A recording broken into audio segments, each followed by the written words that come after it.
अस्सलाम वालेकुम students, how are you. आज हम इसमें टाइप्स ऑफ मैट्रिसेस का पार्ट 2 डिस्कस करेंगे। टाइप्स ऑफ मैट्रिसेस पिछली वीडियो में हमने किया, सारा वो डिस्कस किया था उसकी मैट्रिसेस की टाइप्स को। जो बाकी रह गई हैं उनको अब हम इसमें डिस्कस करते हैं। टाइप्स में जो 8th पार्ट है वो है सिमेट्रिक मैट्रिसेस, उसको आज हम डिस्कस करते हैं। सिमेट्रिक मैट्रिसेस क्या होते हैं, सिमेट्रिक मैट्रिक्स किसको कहते हैं, आज हम उसकी डेफिनेशन भी देखते हैं।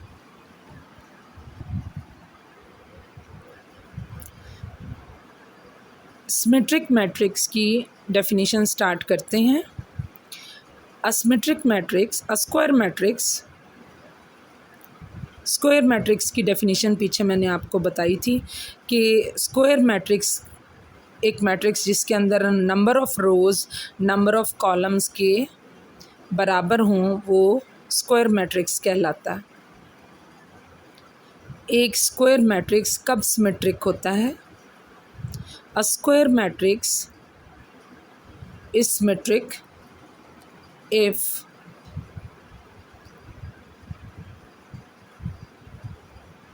एक स्क्वायर मैट्रिक्स कब सिमेट्रिक होगा? If it is equal to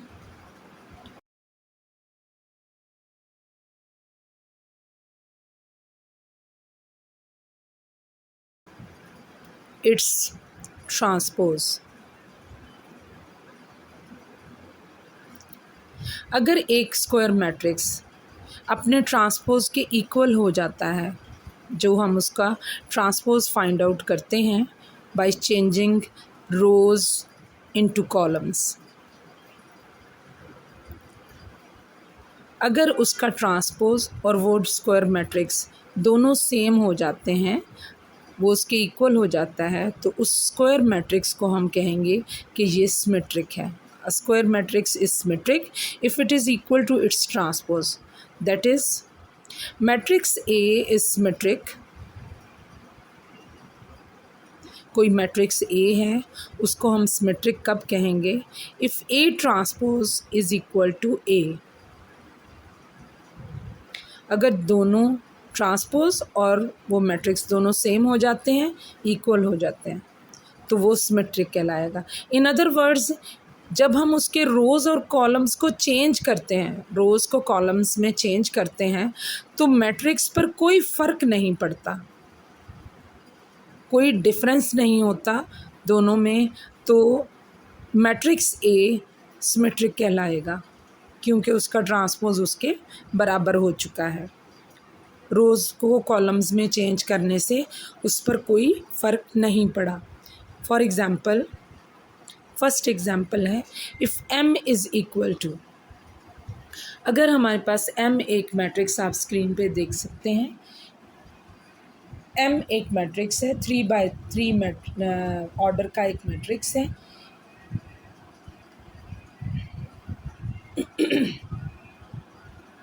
m is a square matrix, 3 rows 3 columns हैं, तो ये स्क्वायर मैट्रिक्स है। इसका हम ट्रांसपोज फाइंड आउट करते हैं। ट्रांसपोज कैसे फाइंड आउट करते हैं? By changing rows into columns और columns into rows. M transpose, M T उसको लिखेंगे लेकिन बोलेंगे एम ट्रांसपोज। एम ट्रांसपोज जब हमने देखा तो वो एम के ही इक्वल आ चुका है। रोज़ को कॉलम्स में चेंज करने से इस मैट्रिक्स पे कोई फ़र्क नहीं पड़ा, इसलिए हम m को कहेंगे कि m क्या है? m is symmetric, m symmetric कहलाएगा। m is a symmetric matrix because it is equal to its transpose. Then m is symmetric matrix. इसकी रोज़ और कॉलम्स चेंज करने से ये सेम m के ही इक्वल आ चुका है, इसलिए ये सिमेट्रिक मैट्रिक्स है। सेकेंड एग्जाम्पल है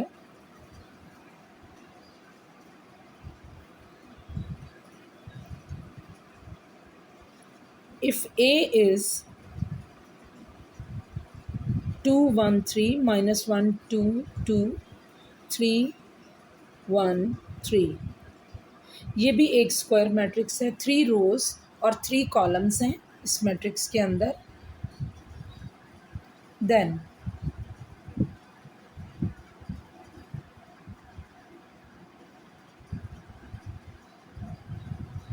ए ट्रांसपोज, हम इसका ट्रांसपोज फाइंड आउट करते हैं। इसका ट्रांसपोज फाइंड आउट करने के लिए हमने फर्स्ट कॉलम को फर्स्ट रो में चेंज करके लिख दिया है, और जो in other words first row first column बन चुकी है और फर्स्ट कॉलम फर्स्ट रो बन चुका है। ऑल रोज को कॉलम्स में हमने चेंज कर दिया। जब हमने चेंज किया तो ये ए के इक्वल नहीं आया। A transpose is not equal to A, hence A is not a symmetric matrix. A symmetric नहीं होगा। क्यों नहीं होगा? क्योंकि जब हम इसमें रोज़ और कॉलम्स को चेंज किया है, ट्रांसपोज इसका फाइंड आउट किया, तो उसको जब हमने ऑब्ज़र्व किया तो वो ए के इक्वल नहीं आया। A transpose is not equal to A, hence A is not symmetric matrix. ये सिमेट्रिक मैट्रिक्स नहीं है। सिमेट्रिक कब होता है? जब रोज़ और कॉलम्स चेंज करने से मैट्रिक्स पर कोई फ़र्क नहीं पड़ता। अनदर काइंड इज़, ये 9th नंबर है काइंड्स में, स्क्यू सिमेट्रिक। अभी हमने सिमेट्रिक मैट्रिक्स पढ़ा था। सिमेट्रिक मैट्रिक्स में ए ट्रांसपोज ए के इक्वल था, यानी ट्रांसपोज लेने से मैट्रिक्स पर कोई फ़र्क नहीं पड़ा। अब हम ये ऑब्ज़र्व करते हैं कि स्क्यू सिमेट्रिक मैट्रिक्स कौन सा होता है।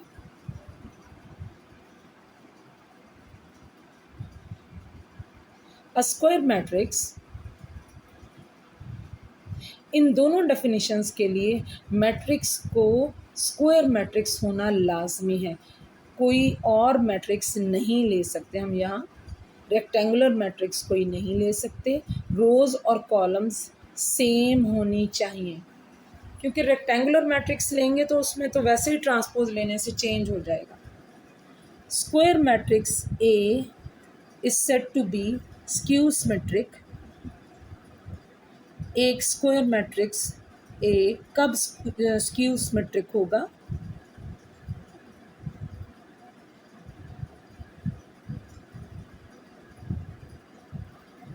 If A transpose is equal to minus A. Minus A यानी नेगेटिव ऑफ ए के इक्वल हो जाए। ट्रांसपोज लें हम उसका मैट्रिक्स का, तो वो नेगेटिव ऑफ ए के इक्वल आ जाए। A transpose is equal to negative of A. For example,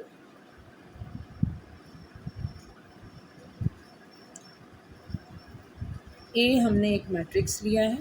if A is equal to, ये एक स्क्वायर मैट्रिक्स है, इसके अंदर एंट्रीज हैं 0 2 3,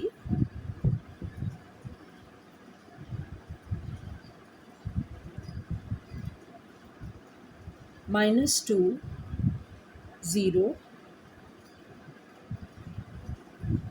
1 -3 -1 0। 3 रोज़ और 3 कॉलम्स हैं, तो ये एक स्क्वायर मैट्रिक्स है। अब हम इसको ऑब्ज़र्व करते हैं कि ये मैट्रिक्स स्क्यू सिमेट्रिक है या नहीं। स्क्यू सिमेट्रिक की डेफिनेशन क्या थी कि उसका ट्रांसपोज लेने से वो नेगेटिव ऑफ ए के इक्वल आ जाता है।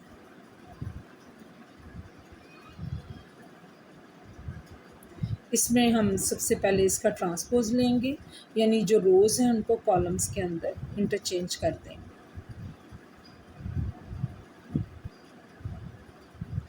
फर्स्ट रो जो थी वो उसमें एंट्रीज थी 0 2 3। अब वो फर्स्ट कॉलम बन चुका है 0 2 3, फर्स्ट कॉलम। ए ट्रांसपोज जब हमने इसके अंदर लिया तो इसमें जो एंट्रीज हम उनको ऑब्ज़र्व करते हैं, टू को हम लिख सकते हैं minus of -2, minus minus plus हो जाएगा। इसको हम इस तरह से राइट कर सकते हैं।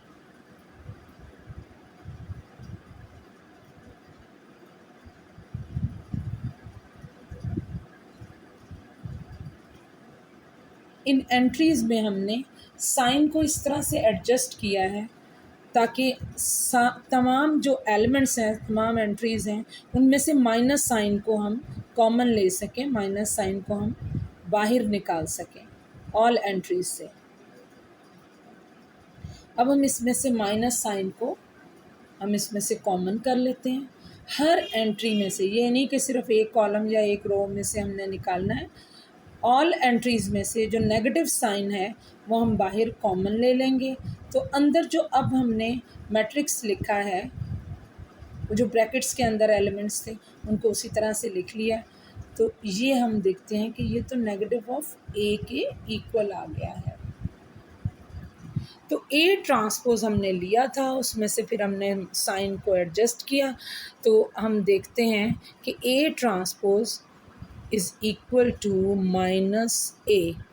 अगर ए ट्रांसपोज माइनस ए के इक्वल आया है, यानी नेगेटिव ऑफ ए के इक्वल आया है, देयरफॉर ए इज़, अब ये स्क्यू सिमेट्रिक की डेफिनेशन जो है वो फुलफ़िल कर रहा है। तो therefore A is a skew symmetric matrix. ये एक स्क्यू सिमेट्रिक मैट्रिक्स है क्योंकि by definition A transpose is equal to minus A, negative of A. अगर A transpose minus of A के इक्वल आ जाए तो फिर वो स्क्यू सिमेट्रिक हो जाता है। नेक्स्ट काइंड जो है मैट्रिसेस की, उसमें 10th नंबर पे है ये काइंड, वो है डायगोनल मैट्रिक्स। डायगोनल मैट्रिक्स जैसे इसके नेम से हम ऑब्ज़र्व कर सकते हैं। डायगोनल हम किसको कहते हैं? डायगोनल आप स्क्वायर के अंदर या रेक्टेंगल के अंदर आप पढ़ चुके हैं। डायगोनल हम एक इंक्लाइंड साइड जो होती है, जो उसके अंदर होती है, एक स्क्वायर के अंदर या रेक्टेंगल के अंदर जो इंक्लाइंड हम साइड तो नहीं उसको कह सकते, जैसे उसके वर्टिसेस को मिलाने वाली जो लाइन होती है उसको हम डायगोनल बोलते हैं स्क्वायर के अंदर। तो इसी तरह से यहाँ पर भी आपको वो डायगोनल नज़र आएगा एक मैट्रिक्स के अंदर, जो इंक्लाइंड लाइन है वो हमें यहाँ पर नज़र आएगी कि मैट्रिक्स के अंदर डायगोनल क्या होता है। डायगोनल मैट्रिक्स की डेफिनेशन है a square matrix A is called diagonal matrix. जैसे हमें सिमेट्रिक और स्क्यू सिमेट्रिक के लिए भी स्क्वायर मैट्रिक्स की कंडीशन जो है वो कंपलसरी है, इसी तरह से डायगोनल मैट्रिक्स में भी स्क्वायर मैट्रिक्स होना लाजमी है। A square matrix A is called diagonal matrix if at least any one of the entries, कम से कम कोई एक एंट्री जो है ऑफ इट्स डायगोनल, उसके डायगोनल में एटलीस्ट जो वन एंट्री है, at least one and any one entry, any one of the entries of its diagonal is not zero. At least any one का क्या मतलब? कोई एक एंट्री जो है वो ज़ीरो ना हो, बाकी चाहे सारी ज़ीरो हो जाए। एंड नॉन डायगोनल,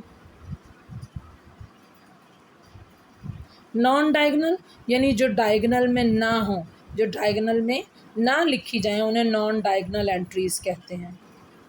अभी हम मैट्रिक्स की एक एग्जांपल देखेंगे डायगोनल मैट्रिक्स की, तो उसमें हमें अच्छे से समझ आ जाएगा कि नॉन डायगोनल एंट्रीज़ कौन सी हैं और डायगोनल एंट्रीज़ कौन सी हैं। Non diagonal entries are zero. यानी डायगनल के अंदर जो एंट्रीज़ हैं वो नॉन ज़ीरो ले लें और बाकी ऊपर और नीचे डायगनल के अलावा जो एंट्रीज़ हैं जिनको हम नॉन डायगनल एंट्रीज़ कह रहे हैं वो सब की सब ज़ीरो हों।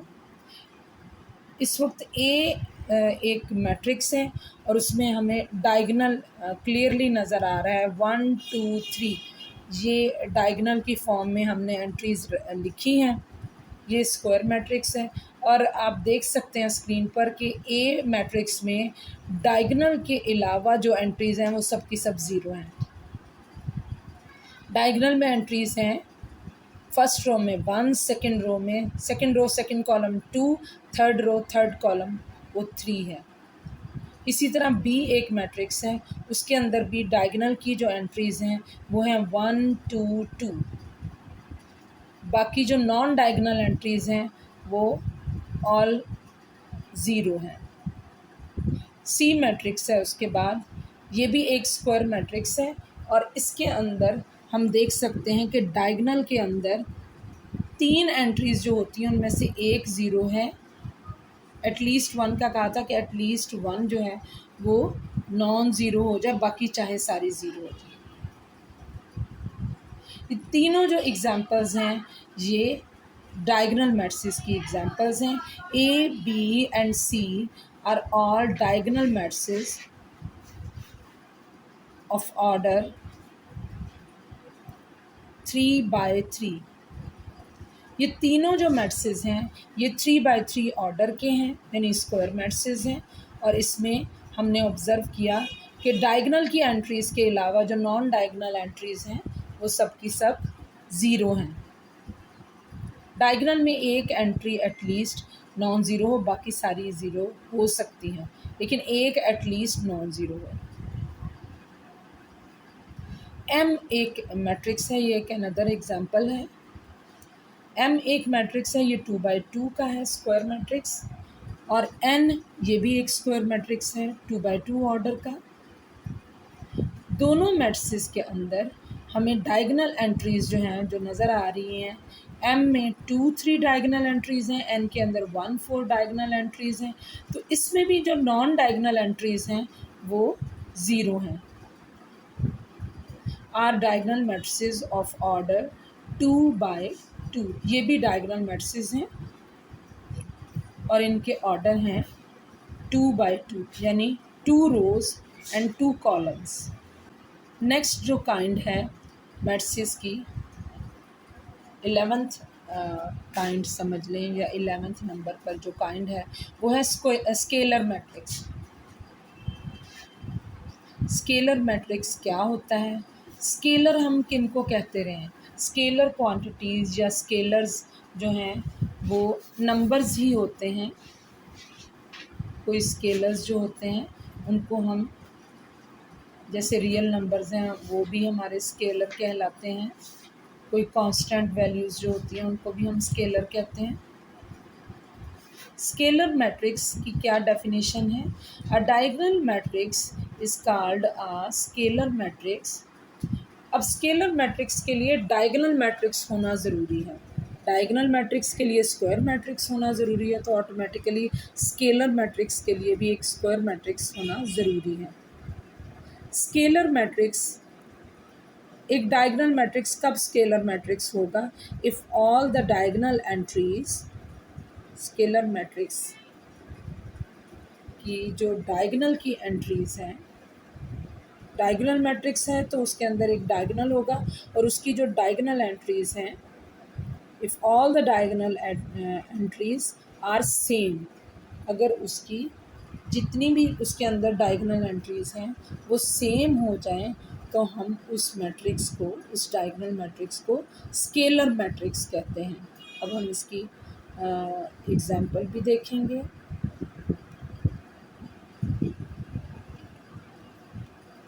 जो डायगोनल एंट्रीज़ हैं वो सेम हों और जो उसके अंदर एंट्रीज़ हैं उनको नॉन ज़ीरो होना चाहिए, यानी वो सेम भी हों डायगोनल एंट्रीज़, एक ही नंबर हो जो रिपीट किया गया हो और उनको नॉन ज़ीरो होना चाहिए, उसमें कोई ज़ीरो एंट्री नहीं होनी चाहिए।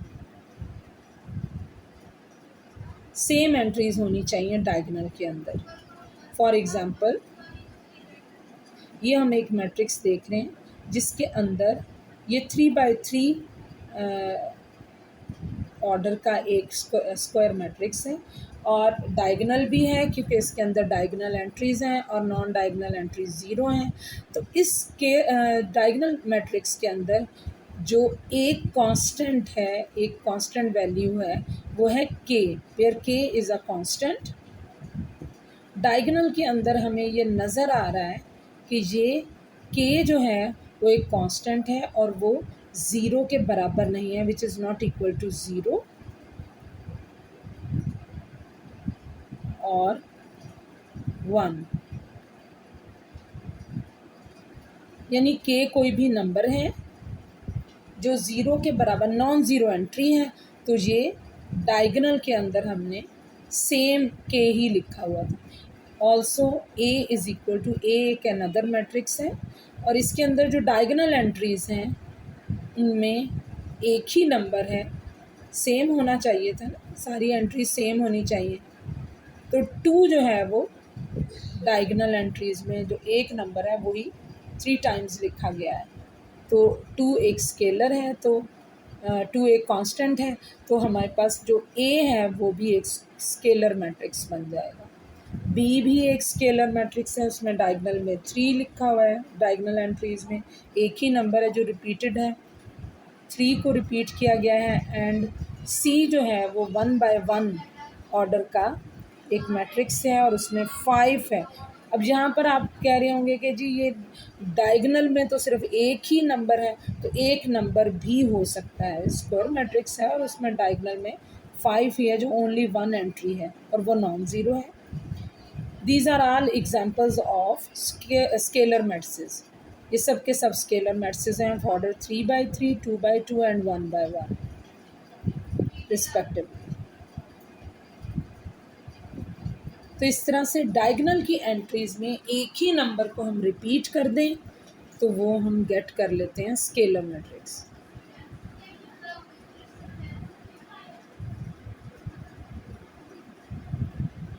आपने इसको अच्छे से अंडरस्टैंड कर लिया होगा। अब नेक्स्ट काइंड है 12th नंबर पे आइडेंटिटी मैट्रिक्स। आइडेंटिटी मैट्रिक्स जैसे रियल नंबर्स में एक आइडेंटिटी होती है, additive identity, multiplicative identity, zero additive identity है और किसी भी नंबर में हम ज़ीरो को ऐड करते हैं तो वही नंबर आ जाता है। तो आइडेंटिटी मैट्रिक्स उसी तरह से, आइडेंटिटी मैट्रिक्स की क्या डेफिनेशन है? अ डायगोनल मैट्रिक्स इज़ कॉल्ड, एक डायगोनल मैट्रिक्स आइडेंटिटी मैट्रिक्स कब बनता है? डायगोनल मैट्रिक्स में हमें पता है डायगोनल के अंदर सिर्फ एंट्रीज़ होती हैं जो नॉन ज़ीरो होती हैं, बाकी सब नॉन डायगोनल एंट्रीज़ ज़ीरो होती हैं।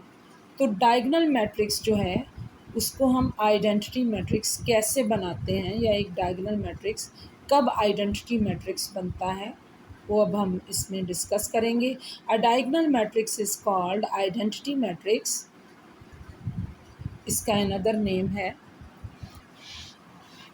Unit matrix. इसको यूनिट मैट्रिक्स भी कहते हैं आइडेंटिटी मैट्रिक्स को। If all the diagonal entries, अगर इस मैट्रिक्स के अंदर, इस डायगोनल मैट्रिक्स के अंदर जो डायगोनल एंट्रीज हैं उन सब में हम 1 ही लिखते हैं, यानी डायगोनल एंट्रीज सब की सब 1 ही हों, 1 को रिपीट किया गया हो डायगोनल में। डायगोनल में हम 1 लिखेंगे और जो नॉन डायगोनल एंट्रीज़ हैं उनमें ज़ीरोज़ आ जाएंगे। ये एक एग्ज़ाम्पल है। फॉर एग्ज़ाम्पल 1 1 1, ये डायगोनल में हमें नज़र आ रहा है कि डायगोनल में इस वक्त एक ही एंट्री है जिसको हम रिपीट कर रहे हैं, वो है 1। ये मैट्रिक्स 3 रोज़ 3 कॉलम्स हैं, तो ये 3 बाय 3 ऑर्डर का एक मैट्रिक्स है। इसको हम आइडेंटिटी मैट्रिक्स कहेंगे। तो डायगोनल मैट्रिक्स आइडेंटिटी मैट्रिक्स बनेगा जब डायगोनल की एंट्रीज़ में ओनली 1 लिखेंगे हम। हर एंट्री 1 के इक्वल होगी डायगोनल की, तो उसे हम कहेंगे कि वो आइडेंटिटी मैट्रिक्स बन जाएगा। आइडेंटिटी मैट्रिक्स जो हैं मैट्रिसेस, वो डिफरेंट ऑर्डर्स के हो सकते हैं। जैसे अभी हमने पीछे 3 बाय 3 ऑर्डर का आइडेंटिटी मैट्रिक्स देखा था। अब इस वक्त 1 1 0 0 1 is a 2 by 2 identity matrix. इसका ऑर्डर 2 बाय 2 है, 2 रोज़ 2 कॉलम्स।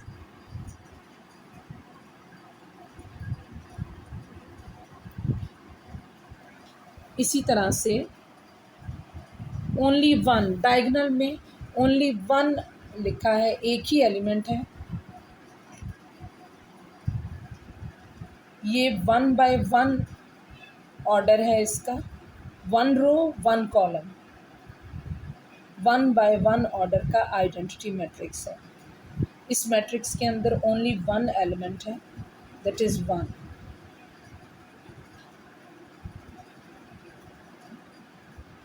आइडेंटिटी मैट्रिक्स को यूनिट मैट्रिक्स भी कहते हैं, क्योंकि यूनिट हम या यूनिटी 1 को कहते हैं, इसलिए हम इसका नाम यूनिट मैट्रिक्स भी हम इसको डिनोट कर सकते हैं, इसका नेम दे सकते हैं।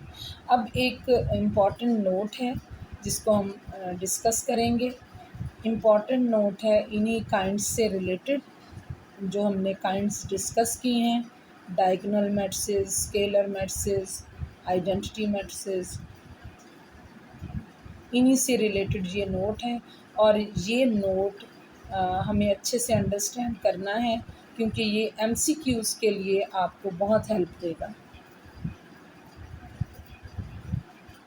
The scalar matrix and identity matrix. एक स्केलर मैट्रिक्स यानी डायगोनल के अंदर कोई एक ही हमने नंबर लिखा था, जैसे K लिखा था, K हो जाएगा, 2 हो जाएगा। The scalar matrix and identity matrix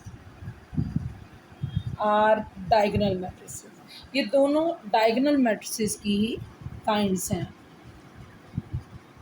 दोनों डायगोनल मैट्रिसेस होते हैं।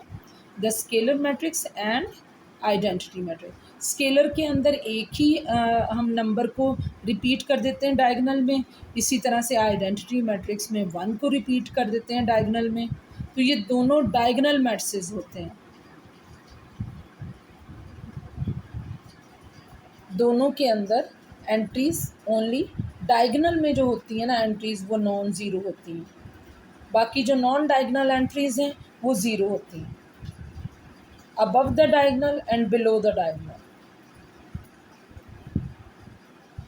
तो एक इम्पॉर्टेंट नोट ये हो गया कि the scalar matrix and identity matrix are diagonal matrix. दोनों डायगोनल मैट्रिसेस की एग्जांपल्स हैं, दोनों डायगोनल मैट्रिसेस होते हैं। सेकेंड नोट है, every diagonal matrix is not a scalar और आइडेंटिटी मैट्रिक्स। देखिए ये दोनों स्केलर मैट्रिसेस और आइडेंटिटी मैट्रिक्स, ये दोनों डायगोनल मैट्रिसेस होते हैं, यानी ये तो कंपलसरी है ना कि ये दोनों डायगोनल मैट्रिसेस हों। तो इसके लिए हमने इस वीडियो में हमने डिस्कस किया कि जो टाइप्स हैं हमारी, उसके अंदर जो डायगोनल मैट्रिसेस हैं, स्केलर मैट्रिसेस हैं और आइडेंटिटी मैट्रिसेस हैं। हर डायगोनल मैट्रिक्स जो है वो स्केलर और आइडेंटिटी मैट्रिक्स नहीं होता, जबकि हर स्केलर और आइडेंटिटी मैट्रिक्स डायगोनल मैट्रिक्स होता है। ठीक है, आपने इसको अच्छे से अंडरस्टैंड कर लिया होगा। ओके, अल्लाह हाफिज़।